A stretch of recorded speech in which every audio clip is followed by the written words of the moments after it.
প্রভু মহারাজ অর্থাৎ বীরেশ্বরানন্দজি মহারাজজির জীবনী। তিনি ছোটবেলায় কোথায় থেকে এসেছিলেন ঠাকুরের কাছে, মার কাছে, সেই ছোট্ট ছোট্ট কিছু না জানা বা জানা কথাই আজকের ভিডিওটিতে। পিতৃদত্তর নাম ছিল পাণ্ডুরং প্রভু। পরে তিনি প্রভু মহারাজ নামে পরিচিত হন। ব্রিটিশ আমলের দক্ষিণ ভারতের ম্যাঙ্গালোরের কাছে 1892 খ্রিস্টাব্দের 31শে অক্টোবর গুরুপুরায় মহারাজজি জন্মগ্রহণ করেন। অল্প বয়সেই তার পিতা বিয়োগ হয়। মায়ের সঙ্গে ম্যাঙ্গালোরে মামার বাড়িতে চলে আসেন। 5 বছর বয়সে মহারাজজি তাকে স্বামী বিবেকানন্দ আশীর্বাদ করেছিলেন। পাণ্ডুরং প্রভু মহারাজের মাদ্রাজের, বর্তমান যেখানে চেন্নাই, প্রেসিডেন্সি কলেজে আইন নিয়ে পড়াশোনা করেন এবং আইনের স্নাতক হন।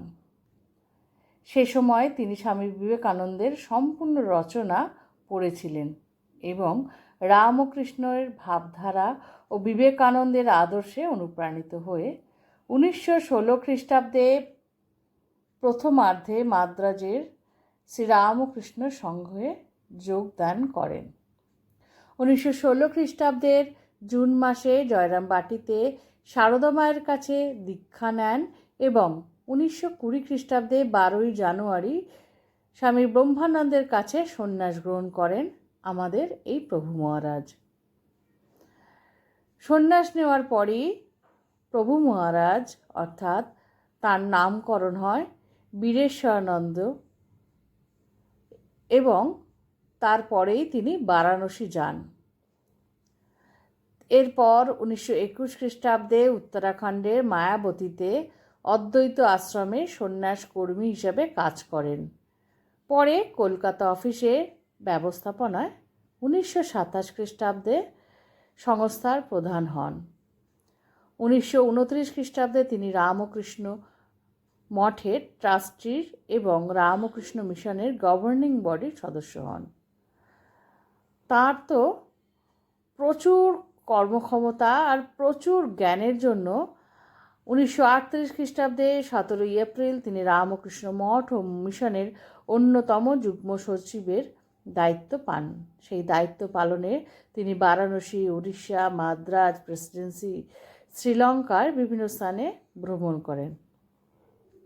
এরপর 1942 খ্রিস্টাব্দে বেলুড় মঠে ফিরে আসেন এবং সে সময় হইতে 1947 খ্রিস্টাব্দ পর্যন্ত ভারতীয় উপমহাদেশ এবং এশিয়া যখন এক সংকটময় সময়ের মধ্যে দিয়ে চলছে, প্রচুর তখন তিনি ত্রাণ কার্য চালান।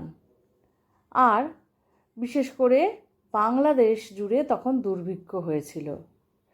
স্বাস্থ্যের কারণে মাধবানন্দজি মহারাজ সাধারণ সম্পাদকের কার্য হইতে কিছুদিন অর্থাৎ 1949 খ্রিস্টাব্দ থেকে 1951 খ্রিস্টাব্দ পর্যন্ত অব্যাহতি নেন। তখন বীরেশ্বরানন্দজি মহারাজ সেই দায়িত্ব পালন করেন। 1961 খ্রিস্টাব্দের মে মাসে মঠ ও মিশনের সাধারণ সম্পাদক হন।